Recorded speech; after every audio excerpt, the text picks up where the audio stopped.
ওসমান হাদির সর্বশেষ অবস্থা এবং এর পরবর্তী রাজনৈতিক প্রেক্ষাপট নিয়ে কিছু কথা বলা দরকার।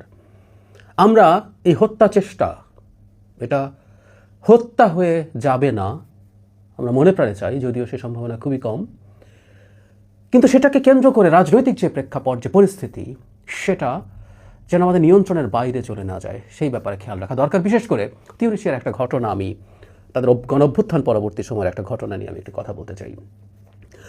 আগে ওসমান হাদির স্বাস্থ্য সম্পর্কে গতকাল এভারকেয়ার হসপিটাল থেকে যে স্টেটমেন্টটা আমাদের সামনে দেওয়া হয়েছে, এটা ভালো কিছু না। দু একটা পজিটিভ খবরের মতো দেখা গেছে যে তার কিডনি কাজ করতে শুরু করেছে, তার রক্তপ্রবাহ মোটামুটি ঠিক চলছে, রক্ত জমাট বেঁধে যাওয়ার একটা প্রবণতা ছিল সেটা কমেছে, কিন্তু তার মূল যে সংকট সেখানে এক ধরনের ব্যাড সিগন্যাল আছে। আমরা জানি ওসমান হাদির ব্রেইনের যে অংশটা আমাদের হার্ট এবং লাংস, এই যে ইনভলান্টারিলি যেটা কাজ করে যায়, সেটা নিয়ন্ত্রণের যে সেন্টারটা, এটাকে ব্রেন স্টেম বলে। বুলেটটা কানের পাশ দিয়ে ঢুকে ব্রেন স্টেমে ইনজুরি করেছে এবং অন্য দিক দিয়ে বেরিয়ে গেছে। এটা অত্যন্ত মারাত্মক একটা ইনজুরি, এবং যেহেতু ব্রেন স্টেমে ইনজুরি হয়েছে, তার হার্টের কাজ করার সমস্যা হবারই কথা। সেটা হচ্ছে তার ইররেগুলার ব্লাড প্রেশার আছে, হার্টবিট আছে। এমনকি আমি প্রথম যখন তাকে হসপিটালে নেওয়া হয়, তার সার্জারির সময় তার দুবার কার্ডিয়াক অ্যারেস্ট হয়েছিল, মানে তার হার্ট কার্যত বন্ধ হয়ে গিয়েছিল। আমরা অনেকে হয়তো জানি যে এটাকে আবার চালু করার চেষ্টা করা যায়, সেটা করা গেছে, কিন্তু এই জায়গায় মারাত্মক একটা ঝুঁকি রয়েছে। তার লাংসে ইনজুরি আছে বলছেন, আমি ঠিক জানি না লাংসেও কি গুলি ঢুকেছিল কিনা, আমি স্টেটমেন্ট যেটা দেখলাম। মোটা দাগে এটুকু আমরা বলতে পারি, ব্রেন স্টেম ইনজুরি নিয়ে, যেখানে ব্রেইনের ওই পার্টটা গুলিতে ক্ষতিগ্রস্ত হয়ে গেছে অলরেডি। এখানে খুব মিরাকুলাস কিছুই হতে হবে ওসমান হাদিকে ফিরে আসার জন্য। সেজন্য শুরু থেকে বলছি, আমাদের প্রার্থনাই পারে কেবল তাকে ফিরিয়ে আনতে। এছাড়া এর বাইরে সাপোর্টিভ যে ট্রিটমেন্ট দেওয়ার আছে, তার স্কালের একটা অংশ খুলে ফেলা হয়েছে। আমরা জানি ব্রেইনের ইনজুরি হলে যেটা হয়, ব্লিডিং হয়, বা ব্রেন নিজে ইনফ্লামেশনের কারণে ফুলে উঠতে থাকে। তখন যেহেতু হার্টটা শক্ত, আমাদের স্কিনে যদি কোনো কিছু ফুলে ওঠে, রক্ত জমাটে, তা স্কিন বাইরে প্রসারিত হতে পারে, কিন্তু ব্রেইনের ক্ষেত্রে মূল প্রবলেমটা হচ্ছে তো বাইরে আর যেতে পারে না, ফলে প্রেশারটা ব্রেইনের ওপরে পড়তে থাকে। সেই কারণে খুলিটা খুলে আলাদা জায়গায় রাখা আছে, যাতে ব্রেইন এই স্পেসটা পায়, এক্সট্রা প্রেশার না পড়ে। এগুলো সবই সাপোর্টিভ ট্রিটমেন্ট। ইনফ্যাক্ট হসপিটাল থেকেও তাই বলা হয়েছে, এই সময় সাপোর্টিভ ট্রিটমেন্ট দেওয়া ছাড়া আসলে তেমন কিছু করার নেই, তাই করা হচ্ছে। এবং উনি যদি রিকভার করেন, সেভাবে রিকভার করে উঠবেন, সম্ভাবনা খুবই কম। কিন্তু আমরা এই কম সম্ভাবনাটাও সফল হোক, এই সম্ভাবনাটা বাস্তব হয়ে উঠুক, আমরা কায় মনোবককে চাই, প্রার্থনা করি হাদি ফিরে আসুন, হাদিকে ফিরে আসতে হবে। মিরাকল ঘটে না তা না, মিরাকল ঘটে। চিকিৎসাবিদ্যাতেও বহু ক্ষেত্রেই মিরাকল ঘটে, আমরা সেই একটা মিরাকলের প্রতীক্ষায় আছি। যে কথাটা এখন বলছিলাম, এর পরবর্তী রাজনৈতিক প্রেক্ষাপট নিয়ে একটা খুবই বড় আশঙ্কার জায়গা আছে, আবার একটা আশাও আমরা খানিকটা দেখতে পেয়েছি। সেই আশাটাও আমাদেরকে ধরতে হবে এবং এই আশাগুলো ছড়িয়ে দিতে হবে। গণঅভ্যুত্থান পরবর্তী সময়ে আমি প্রায় বলি যে বাংলাদেশের জার্নিটা অনেক ক্ষেত্রে তিউনিসিয়ার সাথে মিল আছে। তিউনিসিয়ার একটা ঘটনা একটু উল্লেখ করতে চাই। তিউনিসিয়াতে ইভেন সংবিধান কেমন হবে, তারা নতুন সংবিধান লিখেছে, সেটা নিয়েও দীর্ঘদিন বিবাদমান রাজনৈতিক দলগুলোর মধ্যে সংঘাত তৈরি হয়েছিল। একটা পর্যায়ে সব বন্ধ হয়ে গিয়েছিল। তখন আমরা জানি 4টা গ্রুপ মিলে বিভিন্ন রকম পেশাজীবীদের একটা আলোচনার সূচনা করে, ডায়ালগ কোয়ার্টেট বলে। তারা সেটা অ্যাপারেন্টলি সফলভাবে, অ্যাপারেন্টলি বলছি কারণ শেষ পর্যন্ত এটা সাস্টেনেবল হয়নি, এটা শান্তি নিশ্চিত করা, এবং তারা শান্তিতে নোবেল পেয়েছিল সেই ডায়ালগ কোয়ার্টেট। যাই হোক, 2011 সালে নির্বাচন হয় এবং ওখানে লোয়ার হাউসে পিআর আছে। এগুলো নিয়ে আরেকদিন কথা বলবো। আমরা লোয়ার হাউসে পিআরের কথা যারা বলছিলাম, তিউনিসিয়াতে কোনো স্টেবল সরকার হয়নি, কিন্তু জামাতের মতো একটা দল, নাহাদা, এটা আসলে মিশরের ব্রাদারহুড, বাংলাদেশের জামায়াতে ইসলামী, তাদের মতো একটা ইসলামী ভাবাদর্শের রাজনৈতিক দল, ইসলামিক রাজনৈতিক দল, তারা 37% ভোট পেয়ে মোটা দাগে সংখ্যাগরিষ্ঠতা হয়, কিন্তু তাদের তো একচ্ছত্র সংখ্যাগরিষ্ঠতা ছিল না। সেই দলটা মানে সরকার তৈরি করার পরও বেশ দুর্বল ছিল। 2013 সালে সাকরি বিলাইদ এবং মোহাম্মদ ব্রাহমি নামে দুজন তাদের বিরোধী পলিটিশিয়ান, তাদের দুটো দল আছে এবং তারা লিবারেল ডেমোক্র্যাট, বাম এরকম, তারা খুবই কঠোর সমালোচক ছিলেন আন্নাহাদার। এবং যখন খুবই ইন্টারেস্টিংলি বাইকে করে এসে এই দুইজনকে হত্যা করা হয়, হত্যা করার সাথে সাথে বিরোধীরা আন্নাহাদাকে এটার জন্য দায়ী করে এবং তীব্র আন্দোলন শুরু হয় সেই সরকারের বিরুদ্ধে, এবং শেষ পর্যন্ত আন্নাহাদাকে রিজাইন করতে হয়। আন্নাহাদা বা এন্নাহাদা এরকম উচ্চারণ, যাই হোক, তাদেরকে রিজাইন করতে হয়। এন্নাহাদা পার্টি যখন রিজাইন করে, তারপর থেকে তিউনিসিয়া ক্রমাগত অস্থিরতার মধ্যে ঢুকতে ঢুকতে আজকে তাদের অবস্থা বেশ খারাপ। এই মুহূর্তে প্রেসিডেন্ট কাইস সাঈদ প্রায় বেনালিতে পরিণত হয়েছেন। প্রায় বলছি, এখনো পুরোপুরি না, কিন্তু এখন আবার তিনি প্রায় সব ধরনের অথরিটারিয়ান চরিত্র ধারণ করছেন। তার মানে যেটা বলছে, একটা রাজনৈতিক হত্যাকাণ্ড এই ধরনের ঘটনার পর বিশেষ করে বিবাদমান এরা কিন্তু প্রত্যেকে, যারা বিবাদে জড়ালো এরা প্রত্যেকেই বেনালির বিরুদ্ধে একসাথে লড়াই করেছে।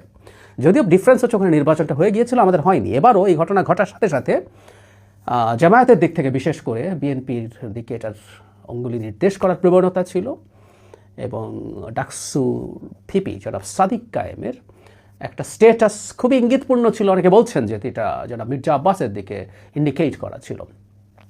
পরবর্তীতে আবার একটা এআই জেনারেটেড ছবি দেখা গেল, যে সাসপেক্টেড যে হত্যাকারী তার সাথে সাদিক কায়েমের একটা ছবি, এবং সেটা নিয়ে জনাব রুহুল কবির রিজভী কিছু কথা বলেছিলেন।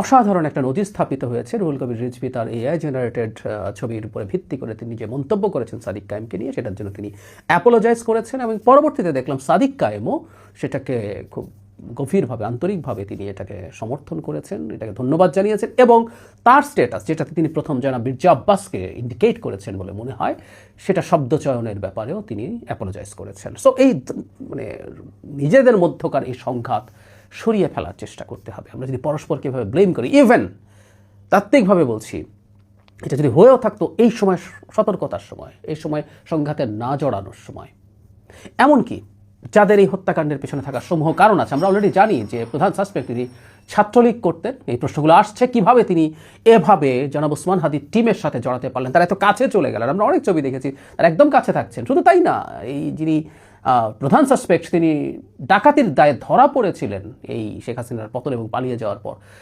এরকম একজন মানুষও ওখানে গিয়ে কীভাবে ভিড়তে পারলেন জানি না। যাই হোক, আওয়ামী লীগ ছাত্রলীগ এটার সাথে যদি জড়িত থাকে, এমন কি আওয়ামী লীগ প্রশ্নটাও আমরা কীভাবে হ্যান্ডেল করব, কীভাবে ডিল করব, এই ব্যাপারে খুবই সফিস্টিকেশন ইজ মাস্ট। আমরা জানি আওয়ামী লীগ এই ধরনের ঘটনা আরও ঘটানোর চেষ্টা করতে পারে।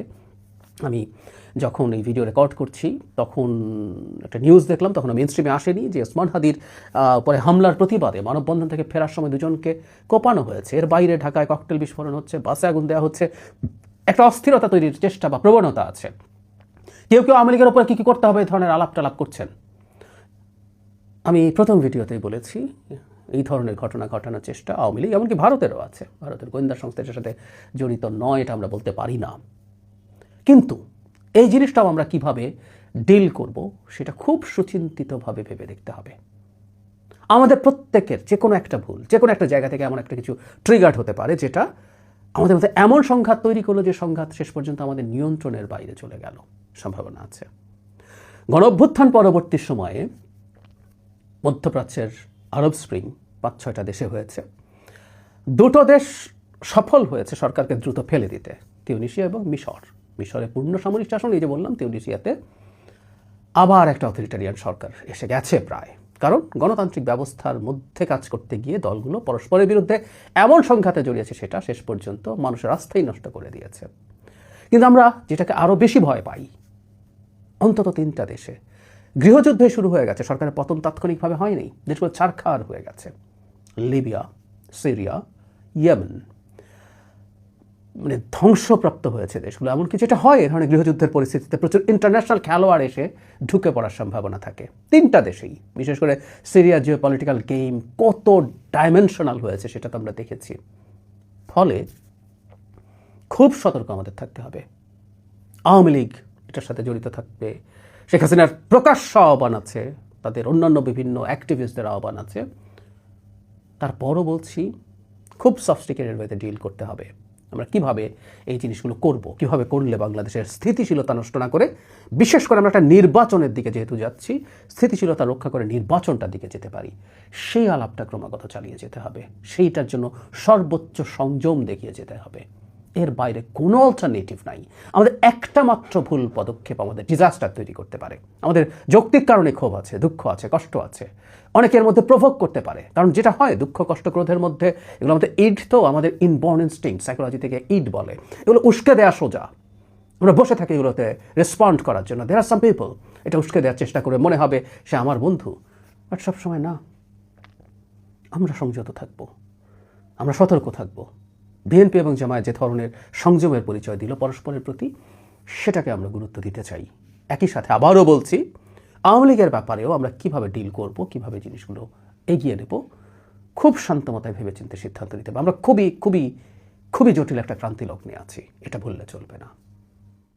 ডক্টর ইউনূস সরকার মোটা দাগে একটা ভালো কাজ করেছেন। খুব দ্রুত রাজনৈতিক দলগুলোর সর্বোচ্চ নেতাদের সাথে বসেছেন, তাদের মধ্যে সরকারের সাথে বা নিজেদের মধ্যে একটা সলিডারিটি এনশিওর করার চেষ্টা করেছেন। That's fine. কিন্তু সরকারের যে মূল কাজ সেটা হচ্ছে অপরাধীকে ধরা এবং দ্রুত বিচারের আওতায় আনা।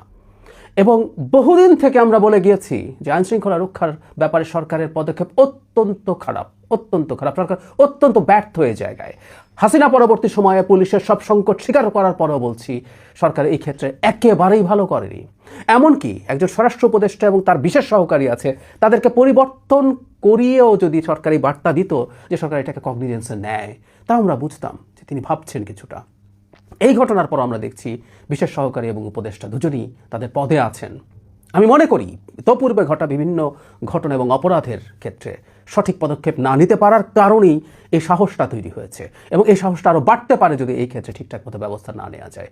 আমি জানি না নির্বাচন সামনে রেখে এখনও সরকার যদি মনে করেন বর্তমান স্বরাষ্ট্র উপদেষ্টা বা সাথে তার যে সরকারি প্রধান উপদেষ্টা যে বিশেষ সহকারী আছেন এখানে দুজন মিলে সামলাচ্ছেন, তারা পারছেন না এটা মেনে নিয়ে তাদেরকে সরিয়ে, তারা নিজেরা সরে গেলে সবচেয়ে ভালো হতো, কিন্তু তাদেরকে সরিয়ে অন্য কোনো এই ক্যাবিনেটের অন্য কাউকে দায়িত্ব দেওয়া বা বাইরে থেকে কাউকে নিয়ে দায়িত্ব দেওয়া, এগুলো করলে অন্তত মানুষ বুঝতো যে সরকার চেষ্টা করছে। পেরে উঠতো কিনা ডিফারেন্ট ডিবেট, কিন্তু চেষ্টাটার একটা স্বাক্ষর থাকতে পারতো, কিন্তু কিছুই হয়নি, কিছুই হচ্ছে না।